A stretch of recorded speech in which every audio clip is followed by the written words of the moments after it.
Hello, my name is Ray Hughes and I'm an interviewer for the Veterans History Project conducted by the Library of Congress. And today's interview is being conducted at the Cincinnati-Hamilton County Public Library located in Cincinnati, Ohio. The date is the 16th of October, 2017. Today we have the honor and privilege of interviewing Thomas E. Karnes, combat veteran of Vietnam. Karnes is spelled with a K. It's a pleasure to meet you, Mr. Karnes. Is it okay to call you Tom? Oh, absolutely. How shall I address you? Ray. Ray, you got it. Yes, sir. Tom, if you would, tell us where you were born and the date of your birth. I was born in Columbus, Ohio, April the 5th, 1947. And what were your parents' names? My dad's name is Roy Edwin Karnes, and my mom's name is Florence Louise. Florence? Louise. Louise, and her maiden name? Her maiden name was Kohler. K-O-H-L? E-R. E-R, I see.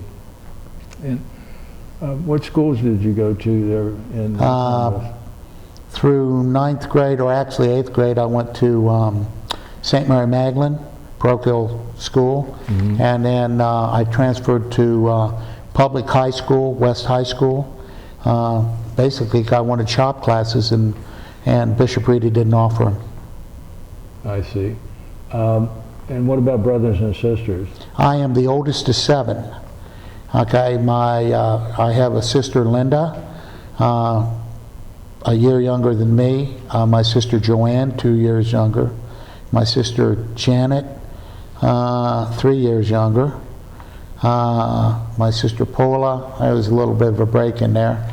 And then my brother Scott and the youngest Bobby. Oh, I see. And did you, you mentioned a trade school, was it? The last place you went? High school you went to? Oh, the last school I went to was New River Community College, and I got an associate degree in electrical technology. Where's that located at? That's located in Dublin, Virginia. I see. Were you involved in sports while you were in high school? And no, being the oldest of 7, my dad kept a roof over the head, kept us in clothes, and kept us 3 squares a day. But if you wanted spending money, you were on your own for that. I see. Okay. I think you mentioned your father's service during World War II. Yes. My father jumped in World War II with the 82nd Airborne into Normandy, Holland, and Sicily. And my dad never talked about the war, ever. Nothing. He wouldn't talk about it. I see. Well, that's been a pattern for a lot of folks, but usually as they get older, they see the benefit of telling their story, much like yourself, I would suspect. What did your father do for a living, Tom? He was an iron worker. He worked all over the country in structural steel, big buildings, high rises. Being a paratrooper, he wasn't afraid of heights. Yeah. And I can understand him being a combat veteran, that he wasn't that much of a team player. He liked the challenges that he could handle by himself. You know, and I'm the same way. I mean, I like those challenges. I'm not a team player either. So. Now, you graduated from high school? Yes. I got in a bit. I was in the first half of the senior year. I had the required credits to graduate, and the only thing that I was lacking was the then requirement of the senior phys ed class, which wasn't offered until the second half of the senior year. And with a little help from a judge, it was agreed to with the high school principal that if I entered the Army, they would grant me my high school diploma and consider basic training as completing their phys ed requirement. So yes, I graduated high school when I was 17. Okay. And so did you go down and join the Army right away, or what? Actually, that was already in the process. Okay. Okay. I created the situation to where I could go. Okay. Yeah, I understand. Anyway, I won't get into too many I can read details. between the lines. Yeah, and so then a bird decides when it's going to leave the nest. And I was ready. I was the oldest of 7, I mean, I was bagging groceries at Williams Market for 85 cents an hour. I didn't see much of a future in that. And I wanted to go see stuff. I wanted to go do things. My dad was a paratrooper. By God, if he could do it, I could do it. So I joined to be airborne infantry. When did you join? I went in the Army December 29th, 1964. I went to Fort Knox, Kentucky. D-10-3. Sergeant Reniger was my DI, and I went through basic training there at Fort Knox. And in those days, there were 2 different groups in basic training all together. There were the United States soldiers, the guys that were drafted, and the RAs, the regular Army. They all trained together. However, they didn't associate with each other too much. The RAs usually stuck together, and there was usually a bit of an age difference there too. Most of the guys were young guys like me. All my buddies were 17 or 18, so we went through all the training together, and I'm going to tell you about them too. Yeah, that was regular Army guys then. Yeah, all RA, all going airborne infantry. All of us signed up, volunteered for the hard stuff, and that's. We've heard so much about people volunteering and assuming they were going to get certain training, and they didn't get it. They were put into a different MOS. You requested airborne and got it. Yeah. Okay. Yeah, as did all of us. Yeah, I mean, it wasn't a problem. See, what we didn't know at the time that we were requesting airborne infantry was the 11th Air Assault was training at Fort Benning, Georgia, okay, in the latest Army technology, helicopter assault, and they were putting together a division which later became the 1st Cav, and the division was a division that had everything the Army had to offer: armor, artillery, infantry, armored infantry, and paratroopers. And they needed paratroopers. So anybody that was going airborne at that time, it was like, you were in, brother. How long was basic at Fort Knox? Basic at Fort Knox was 8 weeks. 8 weeks. Did you make a lot of friends while you were there? Yeah. I met Terry Wright and Bill Romano. Terry was from Fort Wayne, Indiana, and Bill Romano was from Chicago, Illinois. And we were all 17.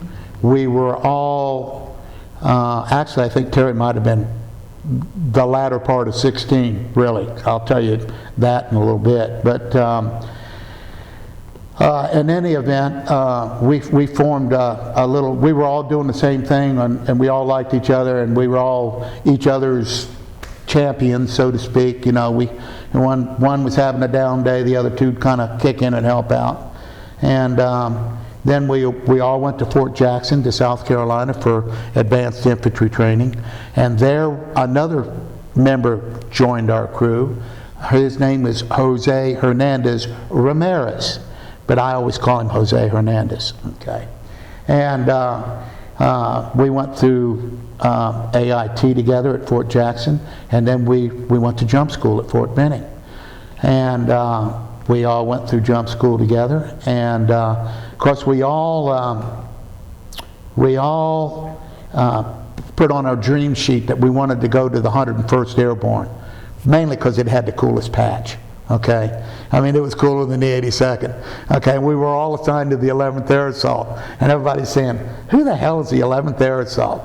And they sent over about the 11th Air Assault was stationed at Fort Benning at Sand Hill, okay, which was about a 5-mile jog from jump school. So we got our wings, we got pinned, we went back to the barracks, they immediately assigned us, and they sent over the first sergeants of all the companies that we were being assigned to, and they double timed us over to the 5 miles over to Sand Hill with all our stuff, with our duffel bags of stuff.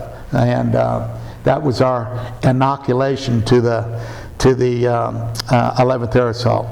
And Bill Romano and Jose and I were all assigned to the same platoon, B Company, and in the 11th Air Assault, and I don't remember the battalion or the brigade then.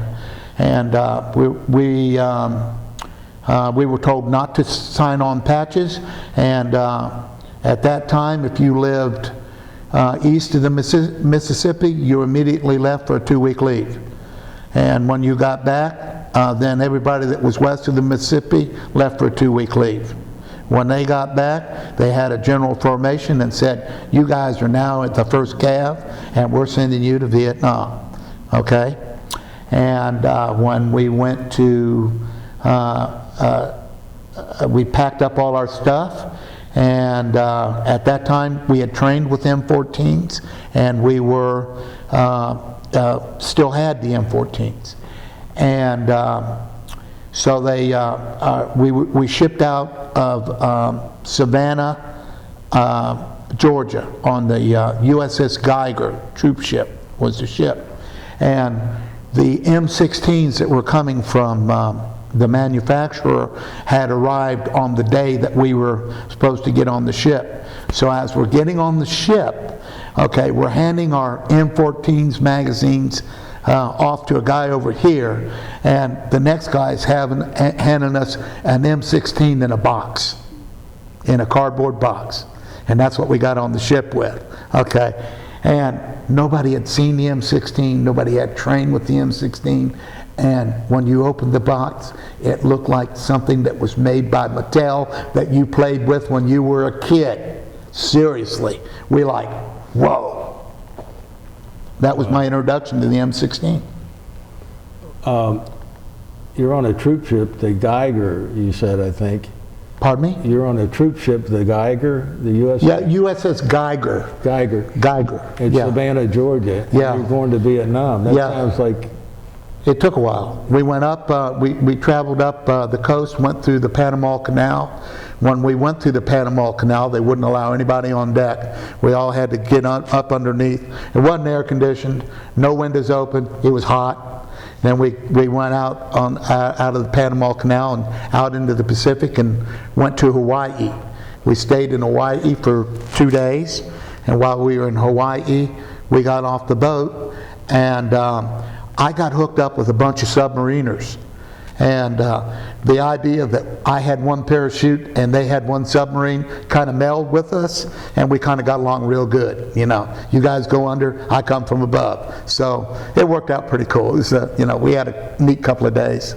Why didn't they want you on deck when you were going through the Panama Canal? Because at that particular time, they were not trying to advertise troop movement, and also there was some kind of civil disorder going on in the canal at that time. This is 1965? Yeah, we went through there around August, September, latter August, early September time frame. 1965? Yeah. How many jumps did you make before you got your wings? In jump school, you make 5 jumps. Okay, that's and then when you get to your unit, you make your 6th jump, which is called your cherry jump. And we did get the opportunity to jump 2 or 3 times before we left. And the reason that we got to, they had free jump days because all the parachutes had to be jumped and aired so that they could be packed up and stored to go to Vietnam. So anybody that wanted to jump, all you had to do was show up down at Pryor Field with your helmet, and you could grab a chute, go jump, get back on, go jump again, get back on. You know, you could do it all day long if you wanted to. So that was kind of fun. Yeah. So you, did you stop anywhere on the west coast of the United States before you went on to Hawaii? No, we didn't. Our first stop, I said, was Hawaii, and then as we were going out there, a typhoon came up, so we pulled into Guam, and we stayed at Guam a couple of days, and then from Guam we went straight over to Vietnam. What I was going to ask you, is this when the 1st Cavalry Division was formed? Or It was when what they did, the 11th Air Assault was the division that became the 1st Cav, okay? The 11th Air Assault became the 1st Cav. Oh, okay. And they transferred the colors from Korea. The 1st Cav was stationed in Korea. They transferred the colors of the 1st Cav to the 11th Air Assault. The 11th Air Assault was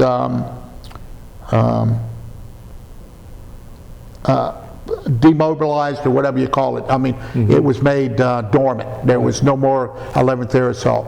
And it became the 1st Cav, and boom, we went to Vietnam. Okay. So you've left Guam, and you embarked for... Yeah, we got to Guam. And then we traveled the ocean. And after we left Guam, I mean, that ship was so boring. It was absolutely boring. And they came down and they asked if anybody volunteered to go work in the kitchen. And I said, yeah, I'll do it. So I went down, and I just wanted a little access to more food. Well, the mess sergeant liked me. You know, a nice apple, fresh apple, would bring you a carton of cigarettes, no problem. So I picked up all kind of barter. Well, then the mess sergeant liked me, so they decided they moved me over to the officers' mess for the last 2 weeks I was there. So I was over there serving the officers their food. I got to know all of them, okay? And I got better stuff to barter. Oh man, when I went to Vietnam, I was a supply house. Yeah. I mean, I had cigarettes. I had, you know, if it was on that boat in the commissary, I had it in quantity, and I gave most of it away when I got there. So. And you're still on the Geiger. Yes. Yeah. And where do you dock at in Vietnam then? We came into Cam Bay. And they pulled put the ropes over the side, pulled the LSGs, is that what they call it? LSGs, whatever. We got off on them and then went up on shore, and they had a band there, and the band was blah, blah, blah, blah. President Westmoreland was there to address the troops. They held us in a formation for 2 hours, okay? Now, they cut the heads off in the boat at midnight the day before we disembarked at somewhere around 8 o'clock in the morning. No bathrooms. So then we get on the LSDs, we go ashore, and we're standing in formation until about noon. Okay, we're addressed by General Westmoreland. All right. Then they said, fall out. I'll tell you what, everybody had to go so bad, they just went right then. I mean, it was like everybody just kind of turned so they weren't peeing on somebody else, and everybody just cut loose. Yeah, it was funny. It was funny. But nobody could have walked. I mean, have you ever had to go to pee that bad? That's what it was like. Now, is this the 1st Cavalry Division, so to speak, that's in Vietnam? Yeah, we were the first. We got on trucks from Cam Bay. When did you land in Vietnam then? I don't remember the exact date, but it was sometime in, I'm going to say mid-September of 1965. I don't remember the exact date, and we went on Deuce and a Half. We loaded on trucks. We went to An Khe, and we set up company areas in shoulder halves. Each man had a half of a pup tent.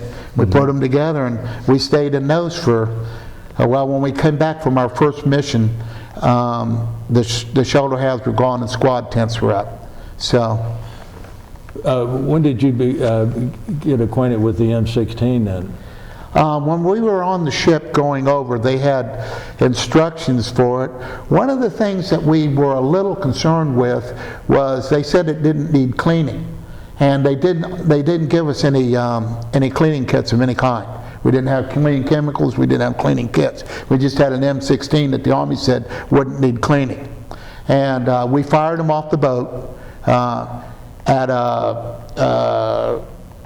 a block of wood or something that they were dragging behind the boat.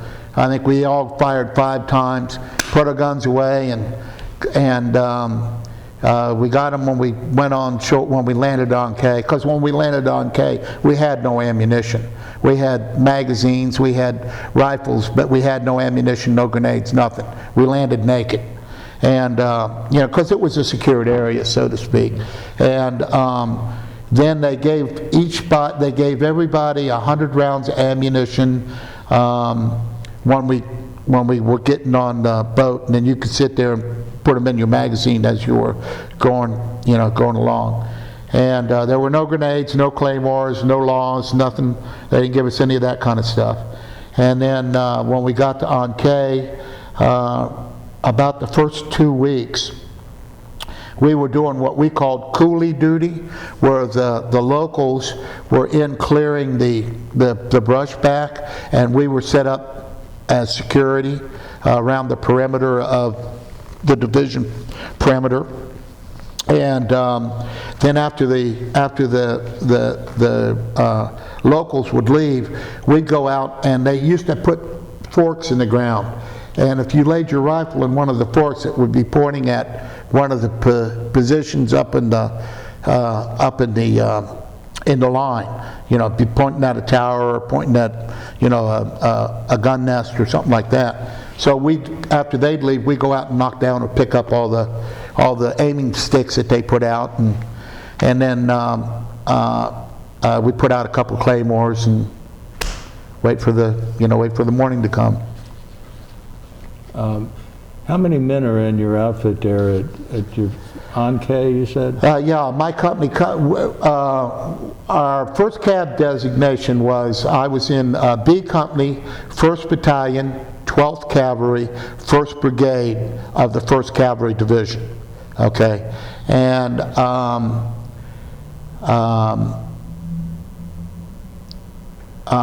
my company, when I went over, had 258 guys in it.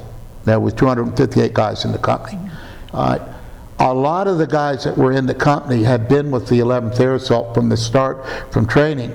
They went to Vietnam. They were there for a few weeks, got discharged, and went back home, and replacements came in.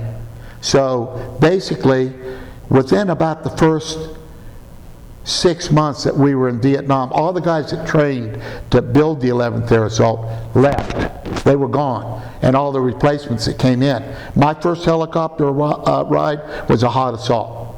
My first ride.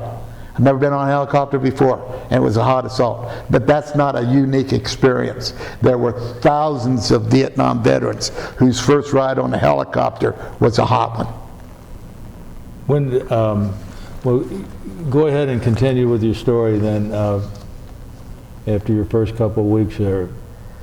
So, as far as the coolie detail, then they came out and they said that we were going on our first combat patrol.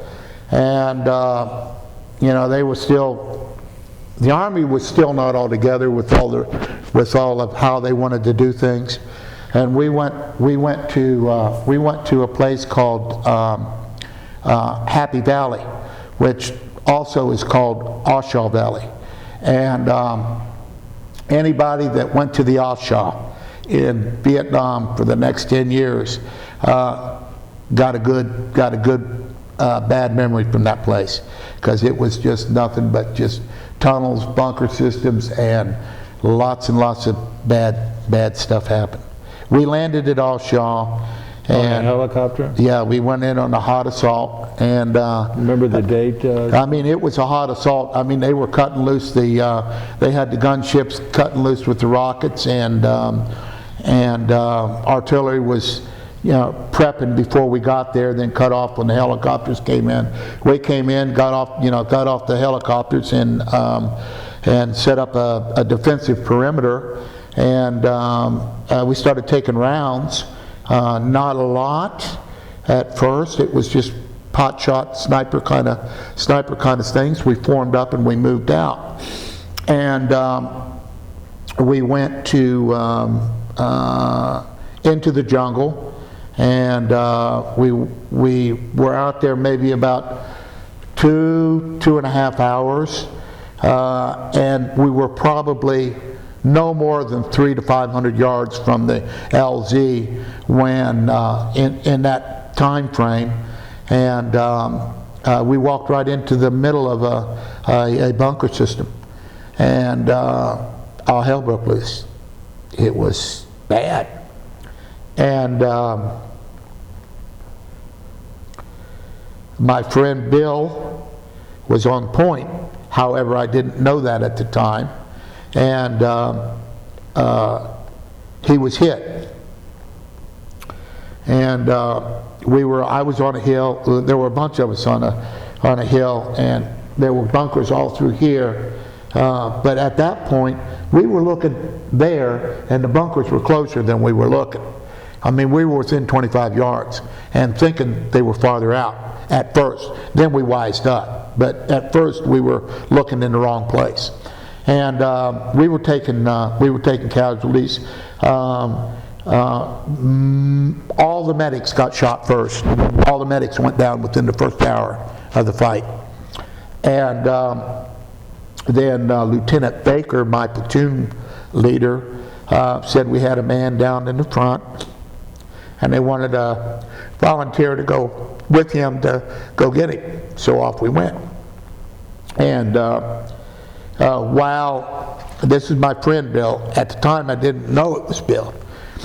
So when we got out there, it was real dicey. There was incoming coming in all the place, and Bill was shot through the arm, and it was a high caliber round that had hit him, or more than one round that had hit him. The only thing that was holding his arm on was a piece of tendon, and and 3 or 4 of the fingers from the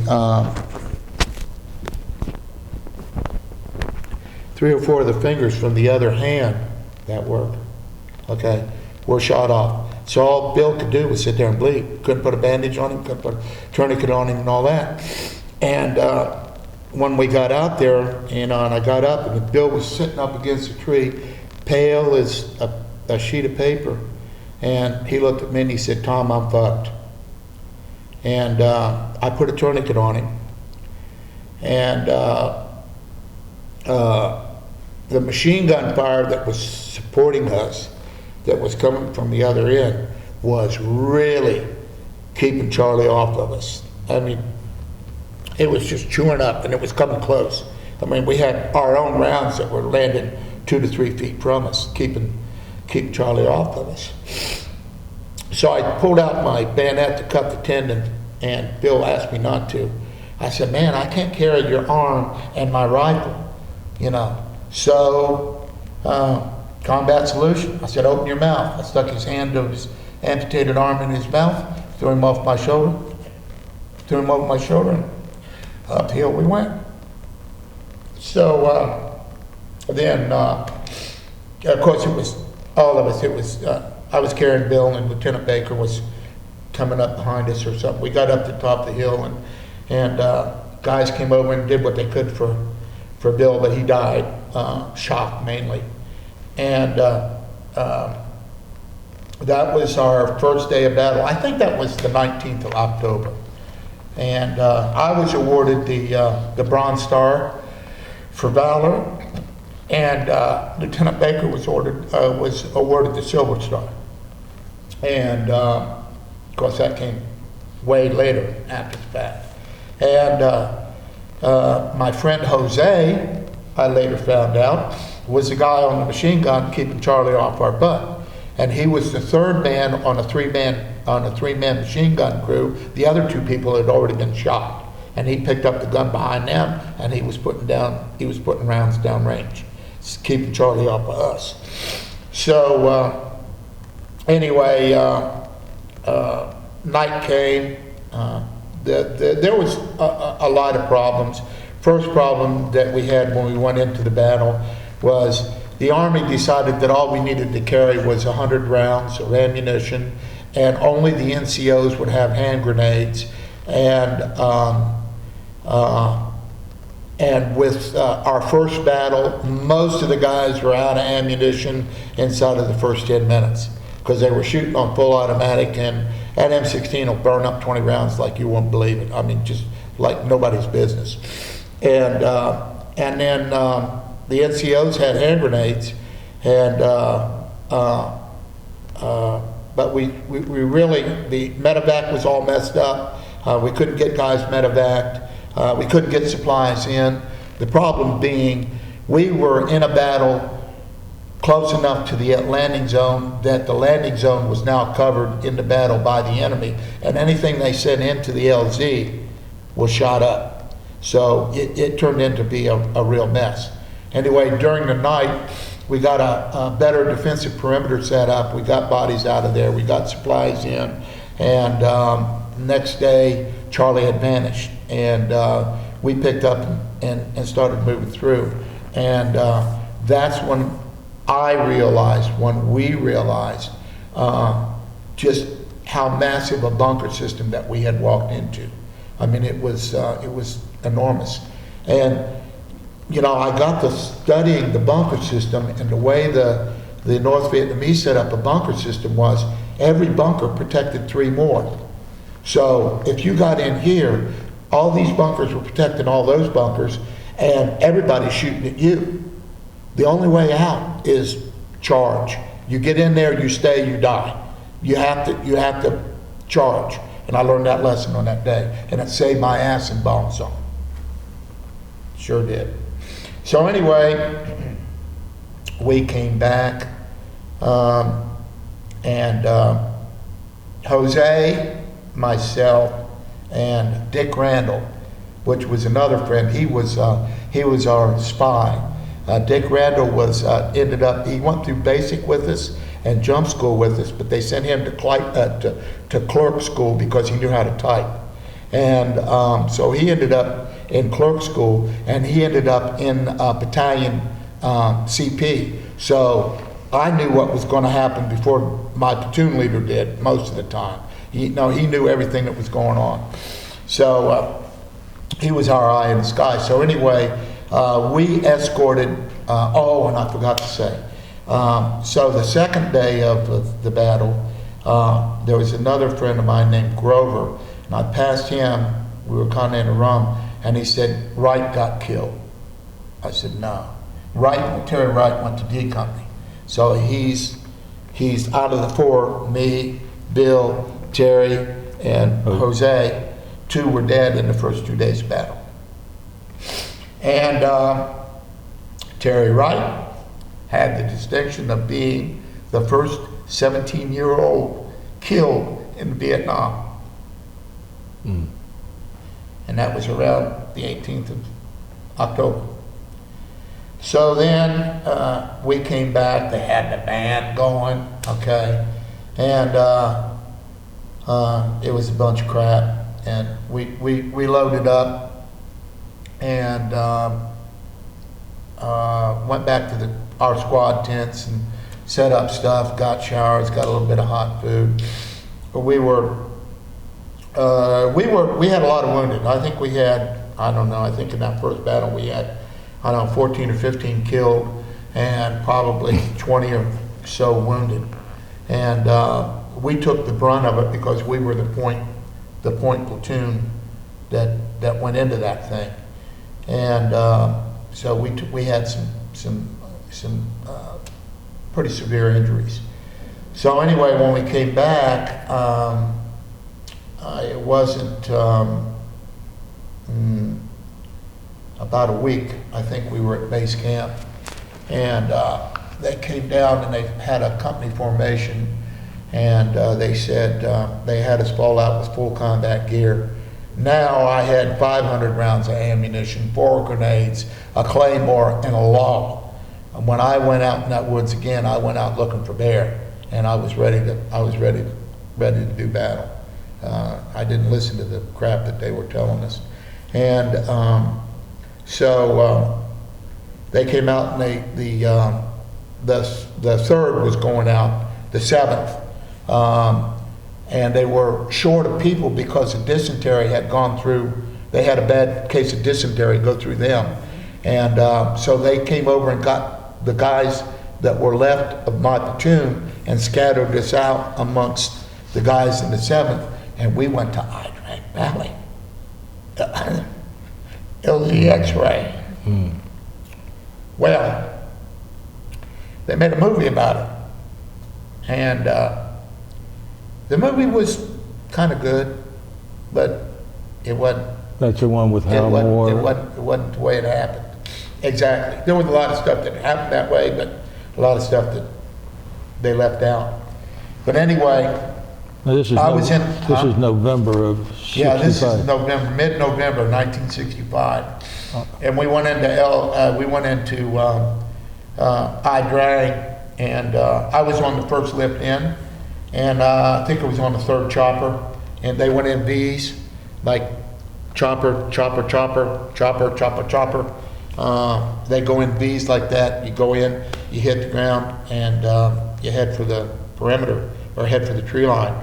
And the group that I was assigned to, of which I knew none, was to set up an LP, a listening post, up the hill from the LC. So we immediately left the helicopter and started up the hill. Okay. Well, the first wave of troops came in.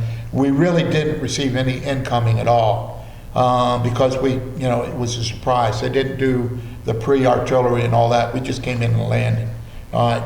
Well, then the second wave that came in, it was a whole different story.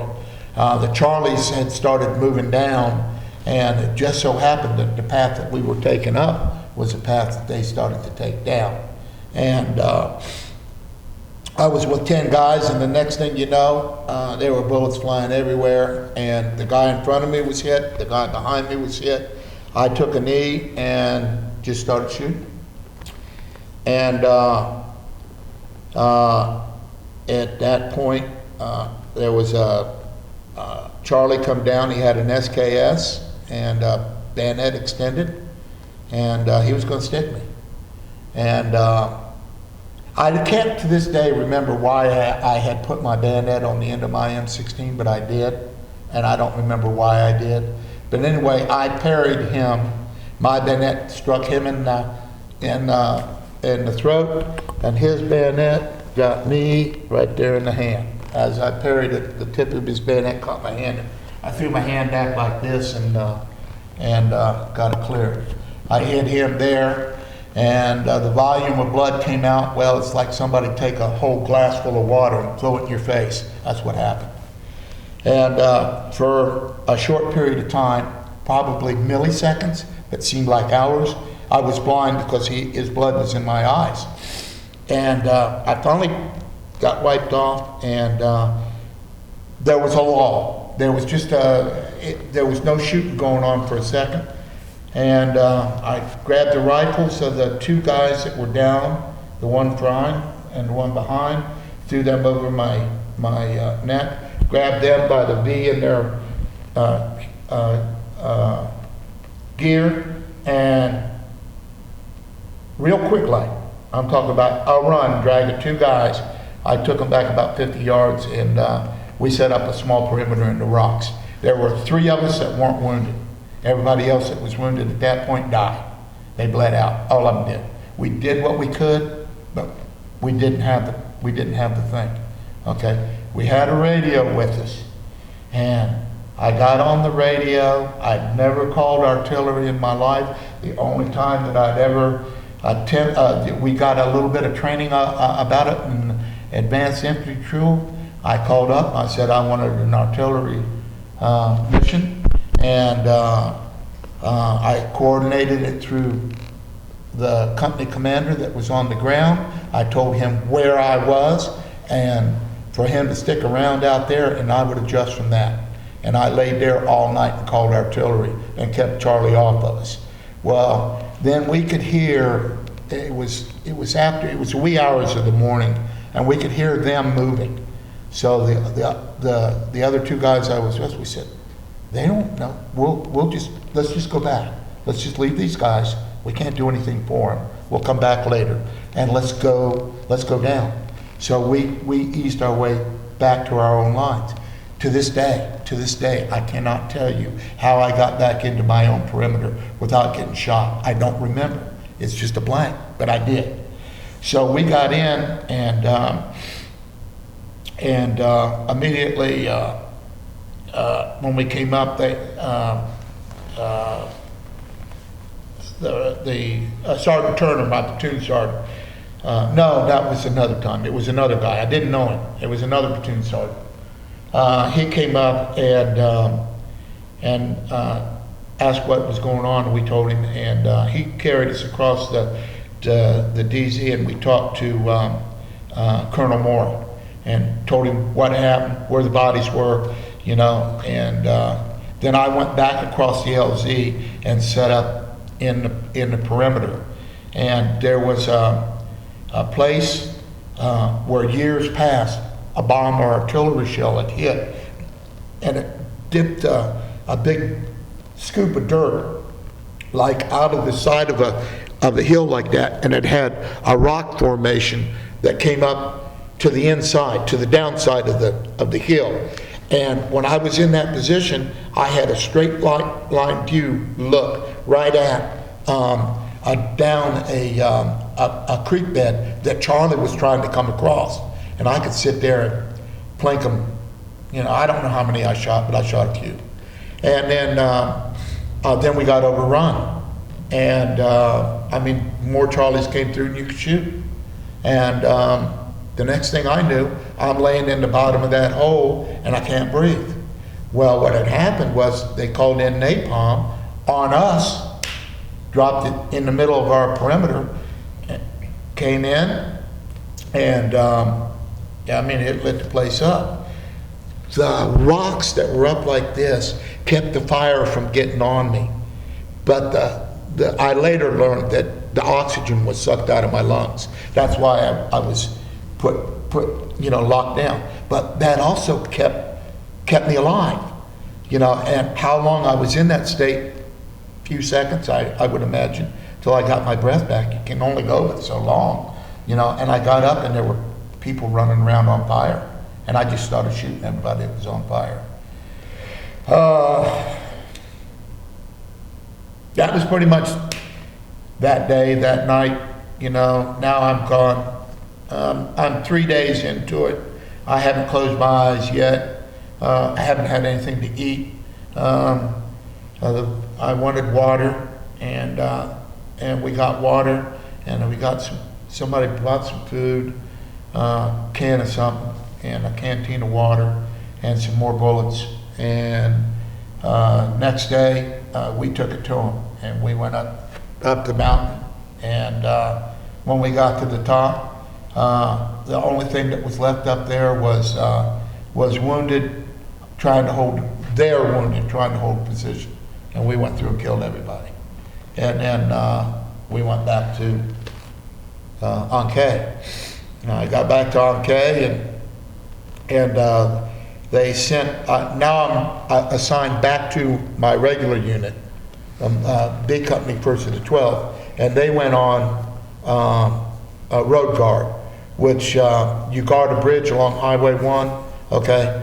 It's like an in-country R&R. That's where you go to lick your wounds. You pull this guard duty, or you go around, you set up around an artillery base or something like that. Get some food in you, you know, get a little well and stuff like that. And well, it was during that time, I guess, I got bit by a communist mosquito, because I ended up going to hospital with malaria. And they sent me to Tripler in Hawaii, and the two deadliest malarias in the world are in Vietnam, and I had both of them at the same time. So anyway, I was in Hawaii for a couple of months, and then I came back to the unit in February of 65, the early part of February. 66. 66, you're right, I'm sorry, 66. And we went to bomb zone. Well, we landed on a mountaintop, and By helicopter? yeah, it was a helicopter assault. We received no fire coming in. I mean, it was a soft landing. We came in, set up a perimeter, waited for everybody to get there, and then, you know, we started moving. Well, there was a saddle between another mountaintop, and we were supposed to go down that saddle and set up what they called an amble to an ambush. We were setting up a defensive position, and they had another unit that was supposed to patrol toward us to try to drive enemy in our direction. That was what it was. Well, as it turned out, the whole base of that mountain and both sides of that saddle was a huge bunker system. We got down in there, and it was like whammo. Where was this at again? Bonsall? Bomb zone. Yeah, Bonsong. Bomb zone. And it's in the Central Highlands of Vietnam. And we immediately pulled back up the hill, called for artillery and air to soften things up. And artillery started banging away, and the Air Force got there, or the Navy, whoever came in, told the artillery to stop shooting, and they started dropping bombs and dropping napalm and all that kind of stuff. The Air Force left the area when they were done, and as they left the area, they told the artillery people, "You guys can start shooting again." Well, when the Air Force left, the infantry immediately charged down in to where the enemy was, and we got down there, and our own artillery came in on top of us. And we took 5 rounds right in the middle of my platoon. And everybody took off back up the hill, and I was with them. And then I saw the platoon sergeant, Sergeant Turner, holding up a rear position, and I came in behind to his left, and he knew I was there, and I started looking around, and I saw a guy behind me that was very obviously dead. And then I saw another body to my left, and I went over there, and it was Jose. Whole back of his head was gone, and I thought he was dead. Then I saw he was bleeding, so I put a bandage on him, field dressing, rolled him into a poncho, started screaming for help for the guys down there. Guys came down there. We took him up the hill. I got him about halfway up. Guys relieved me. I turned around and went back down. And that night, Sergeant Turner came by and said that Jose had a 10% chance of surviving. If he did, he'd be a vegetable. So, of the original, I'm left. I'm alone. So I served out the rest of my tour in Vietnam. And August the 10th, 1966, I arrived at Travis Air Force Base. And there was an airline strike on. You couldn't rent a car, you couldn't buy a bus ticket, you couldn't get a train ticket. I mean, the only way you were going to leave California then was walk. And some old master sergeant come up and he looked at me and said, "Sarge, you just come out of the bush, didn't you?" "Yep." And I had on tattered stuff.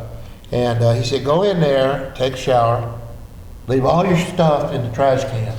And he said, "By the time you get back here, I'll have a man here with a uniform. You need to know my size? I've been doing this a long time, Sarge."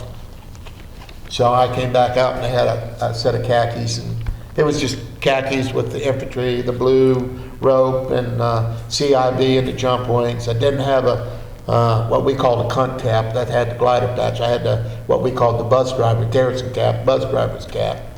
And this old sergeant got me train tickets to home. And I left Travis. I guess the military supplied a bus or something. I don't remember how I got to the train station in Oakland. But anyway, I got a train station. We had to go to San Francisco where I had a layover to wait on a train, for another train. All I wanted was a hamburger with tomato on it and a chocolate milkshake. That's all I wanted. And we landed at San Francisco. I got off the train. I walked down the main avenue of the train station. There was this little cafe kind of place, and I ordered, through the window, and I ordered a hamburger with tomatoes on it, pickles, onions, and mustard. Still get the same thing today. That's why I remember. And a chocolate milkshake. About that time, this guy come up behind me, this hippie kind of fella, and started calling me all kind of stuff. And he called me baby killer, he called me son bitch, he called me punk, he called me whatever. And I turned around, and I'm like, I've had all the fighting I want. All I want is my hamburger, and I'm leaving here. And he spit on my CIB. Game on. Of all the people I had just killed, I now had somebody standing in front of me I actually wanted to kill. And believe me, I was going to accomplish that goal. And two of San Francisco's finest intervened. So my first day home, I find myself in San Francisco in a police substation chained to a bench. A sergeant from San Francisco came down and saw me and asked me what was going on. I told him my story. He unhooked me, and we went down to a little cafeteria area that they had down there, a little room, and he got me a cup of coffee. He got a cup of coffee. He said, that door over there leads to the alley. Alley leads to the train station. I'm going to go take a piss. What time's your train leave? I didn't need an invitation. As far as I know, I'm still wanted for breaking jail in San Francisco. So I went back down, got on the damn train, and started across country, and I never did get my hamburger and chocolate milkshake. That was my first day home from Vietnam. So anyway, I went across country, and I got home. And somebody picked me up at the train station. I don't remember who it was. It was an uncle or something like that, and took me home. And I got to the sidewalk at the front of the house. My dad come walking down the sidewalk, gave me a big hug, kissed me on my forehead, and he says, now you know why I don't talk about it. And I damn sure did. So anyway, I got married to my first wife, and we had 4 children. And I don't know, we were married about 12 years. I had been working 2 jobs. I'd put myself through college. We were living at Portsmouth, Virginia at the time, and she just found somebody she liked better than me. So we were divorced. I paid child support for the children, kept them under medical insurance. She moved to Kentucky with the kids, and I stayed in Virginia. And it was not a good ending. Mm-hmm. It was a bad ending. And she did what she could to keep a rift between the kids and myself. And anyway, I've got good relationship with 2. One is dead, and one's not talking to me. So, that's just part of the game. So anyway, I worked all over the country actually, and I am an extremely good skills trade as far as machinist. I've worked on some very high dollar, high expensive stuff, and on the East Coast, I would follow the jobs that I'd already done, meaning a lot of shipyard submarine jobs would go up for bid, and this company might get them, or this company over here might get them. Okay, so this company over here get them, and they knew I was the guy that did the last time, so they'd call me up and they say, what do you want to do this job? So I'd tell them. I'd say, okay, come to work for me. So I'd go to work for them, do that particular job, and then You know, I did that for years and made a killing doing it. Made a lot of money, you know. Of course, I met another woman, married her, lost a lot of money. Then I was single for about 18 years and spent a lot of money. And then I married another one in '97, divorced her in '97, and all of that was due to post-traumatic stress disorder. You know, I was ate up with it and I didn't know it, okay? I mean, I knew I was broke, but I didn't know why I was broke or how I was broke. I started learning about it about 1986, and I applied for benefits, applied for medical treatment, and was denied because it wasn't recognized by the Veterans Administration at that time as being a compensatable whatever. They had different names for it. War neurosis, shell shock, soldier's heart, post-traumatic stress syndrome, and now post-traumatic stress disorder is what they have. And had a long battle with the VA as far as getting benefits, but I prevailed, and I'm rated total for Agent Orange exposure, and also for post-traumatic stress disorder, peripheral neuropathy. The VA treats me extremely well. I am compensated fairly, and when I go to the hospital, it's like I might as well be the Vice President of the United States, because I mean, I'll tell you a story. All right, last year, this time, I went to the dental department in Dayton, and I was getting a cavity filled. Okay, she got into the quick and said, "Oh, you need a root canal," and told me before she started it might happen. That was Dr. Toole. And I said, "Well, I'm getting ready to go to Florida. Make me an appointment to get it fixed in Orlando." She said, "Okay." So I got to Florida, I went to Orlando. They did a root canal and put a cap on it. Now, you talk about people complaining about the VA. First class. You know, I mean, you can't get better than that. You Right. know? So now my dental plan is work between Dayton and Florida because I require extra cleaning, so I go there when I get here and do that. So that's all worked out. But anyway, I'm living in Virginia, in Chesapeake area, and they finally complete the Vietnam War Memorial, the wall. And I went to the wall, and I was looking for a lot of friends. And God makes me want to just bawl right now, thinking about the emotion that you feel when you walk up to that thing. I mean, it's just unbelievable. I mean, every time I go, I mean, I just lose it. And I went looking on the wall, and I found everybody's name but Jose's.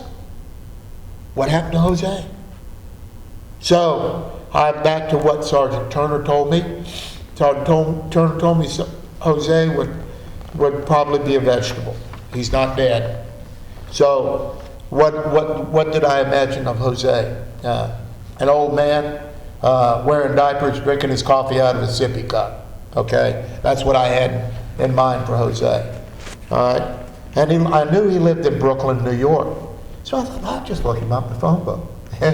You got any idea how many Jose Hernandez there are in Brooklyn, New York? I mean that was a wash when I looked at the first page. I'm like, holy crap, you know. And at that time, I couldn't remember that he also had part of his mother's maiden name, Ramirez, as part of his last name, and I didn't remember that then on his name tag. It was just Hernandez. And so anyway. A couple of years after that, my friend Dick Randall, that was our eye in the sky when we were in Vietnam, found me. And he said, I got an email, "Are you the Tom Karnes that was in B Company that kicked ass all the time?" "Yeah, I'm that guy." So he lived in Fort Wayne, Indiana, and we got together. And I asked him about Jose, and he said he thought he saw Jose at a First Cab convention a few years earlier, and he thought Jose was blind. So but he said he thought he knew a way to find out. Our battalion chaplain, when we were in Vietnam, his name was Chaplain Lord, L-O-R-D. Heck of a name for a chaplain. So Chaplain Lord had Jose's phone number. I got it via email from Dick Randall, okay, and I called Jose February the 22nd, 2012. The day I called him, I had no idea that that was the 46th anniversary of the day he got wounded, of the last time I saw him, 46 years. Wow. And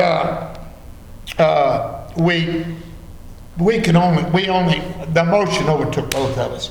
When I said, this is Tom Karnes, we were in Vietnam together, and Jose said, are you the Karnes that used to say, let's win all the time? And I said, yeah, that's me. I still say, let's win. And so anyway, we talked, and he said, what happened to me? I said, what do you mean? He said, how was I hurt?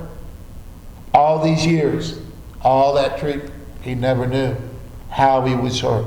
Wow.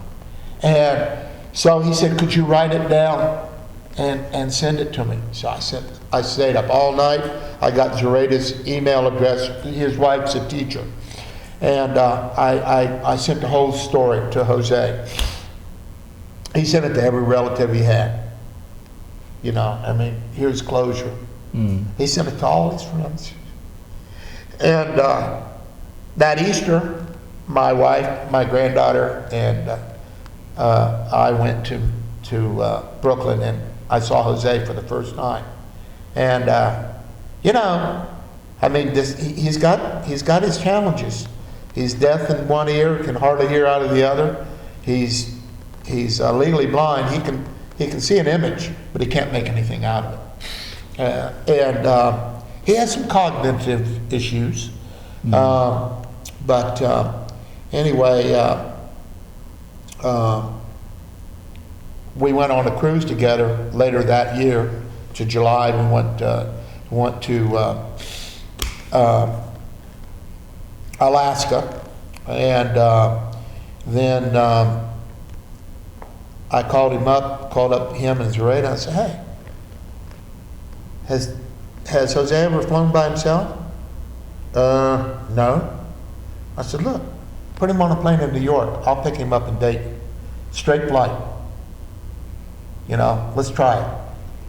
Okay. So Jose got on the plane, and I picked him up in Dayton. You know, I go all the way out to the gate and get him. And we went to Fort Benning, Georgia, and we went to jump school. And we stayed at the campground at Fort Benning, rented a cabin, hung out there for a couple of weeks, went to the Infantry Museum. And now when I'm in Florida, he has family. Zoraida has a brother, Edgar, who lives in Kissimmee, and it's 50 miles from where from Cars Park. So they go there. Jose and Zoraida go there for Christmas. I go pick up Jose. He spends a couple of weeks with me at the campground. Then I take him back to Edgar's house, and Edgar puts him back on the plane and sends him to New York. And you know, we've gotten our friendship back together. Yeah. You know, time together. And yeah, my worst PTSD nightmare was finding Jose, and I haven't had that nightmare since I heard his voice. Yeah. Haven't heard it. You know? You're responsible. So anyway, for saving his life. Yeah, I went there 2 years ago in October, about this time, just before I went to Florida, and they were having a veteran event that was sponsored by the New York Senate, and I was asked to speak and tell the Jose story, and I did. And then it went on New York on radio. The radio station wanted me to tell the story, the Jose story, and I did. And I did it for Jose. And this is not about me. This is about Jose and Bill and Terry, you know. All lost so much going to Vietnam. Bill and Terry lost their lives. I mean, they were young men killed before they were 19 years old. And when I came home from Vietnam, I went to see Terry's mom. I met Terry's mom. She had a red Cadillac convertible. She owned a bar in Fort Wayne, Indiana.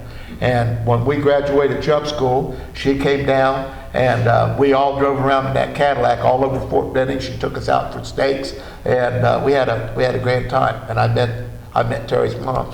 So I went to visit her, and then I went to visit Bill's dad in Chicago, Illinois. And I told the honorable lie. You know, I told Bill's dad that he died quick. He didn't suffer. You know, I told the honorable lie. And Terry was killed by a sniper shot through the chest.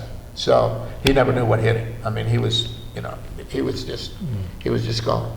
And then Jose's story is, he ended up flat on his back in a coma for 6 months. When he woke up, he was in a white room. He thought he was dead. He couldn't see anything. The nurse he thought was an angel. And then he was rehabilitated. He had to learn everything over again. He had to learn how to speak. He had to learn how to write. I mean everything. I mean, he had to learn how to walk. I mean, he was completely back to being like a child, a baby. Had to learn everything all over again. And he has graduated college with the help of readers with a bachelor's degree in social work. Wow. Okay? It was a challenge that he wanted, and he was able to work at that for a very short period of time, teaching blind people how to get around in New York, how to cross streets, how to get on subways, and, you know, teaching blind people how to interact with that community. And yeah, it's just been a great story. You know, it's just it's been a good life. You know, me. I mean, I'm living the dream. I'm going to Florida. I've got a boat down there. I go offshore. We catch really nice fish. When we catch nice fish, we have no capacity for storage to speak of because we're in campers. So we have fish fries at the campground. And all the people come and bring a side dish. Well, after a while it was learned that I go down single. My wife stays in Ohio. And so when I come rolling back into campground in the evening after I was doing whatever I was doing in the day, there was always one of the ladies who had come to the fish fry would be standing out at the road with a covered plate, say, "Hey, this is what we have for supper. You're interested?" "Oh yeah."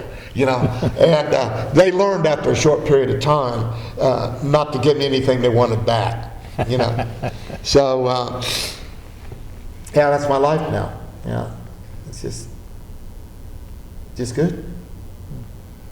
Well, we certainly appreciate you taking the time to tell your story to us. It's a compelling story, emotional story, a true story, and I appreciate you you know, exposing yourself to your emotions to tell this story.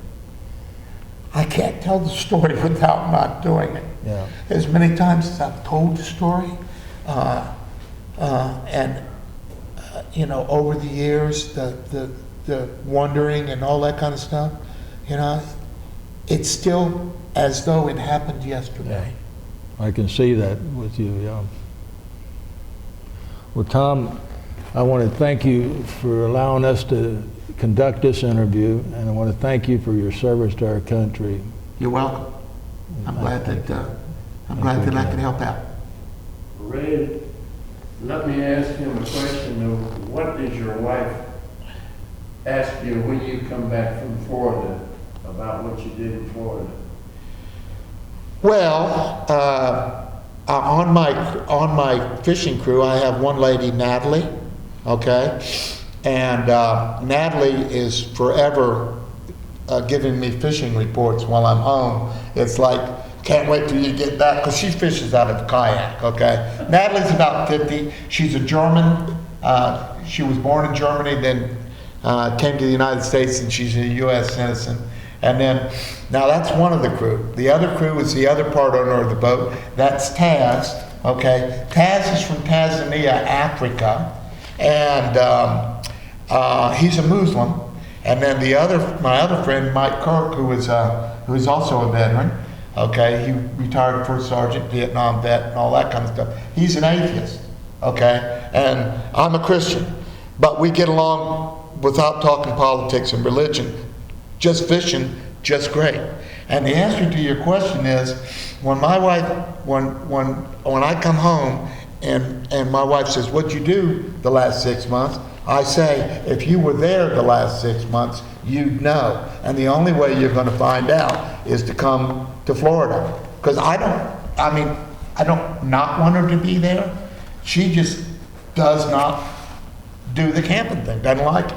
When we first started, now I've been going to Florida for 20 years, and, not that long, 15 years. And when we first started, she wanted to go. But then after a while, it was about 3 or 4 years ago, she said, "I just don't think I'm want to come back." I said, "That's okay. I'll go. You can always come. And while I'm down there, I'll get your plane ticket if you want to come." But we're not estranged or anything like that. It's just she has realized, and we've been married for 16 years, the longest I've been married to anybody, actually. That's the longest I've been married to all three put together. The other three previously, I don't think were 16 years. So, You got to keep her this time. yeah, I got to keep her, And Didn't you tell me that you told her you were either getting ready to fish, or you were fishing, or you were... well, that's what that's my common answer. What do you do when you're in Florida? When I'm in Florida, I'm either fishing, getting ready to go fishing, or cleaning up after fishing. That's my schedule. When the offshore, there's some tricks to offshore. We know what the weight, height, and duration is at the 20-mile buoy, okay? And we usually go out to the edge of the stream, of the Gulf Stream, from where we're at is about 30 miles, okay? And that's where you get a big temperature conversion. That's where you find the fish.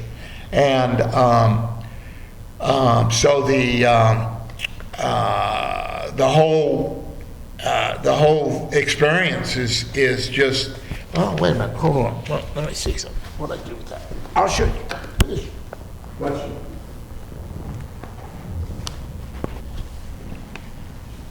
Are we still being filmed? Yeah.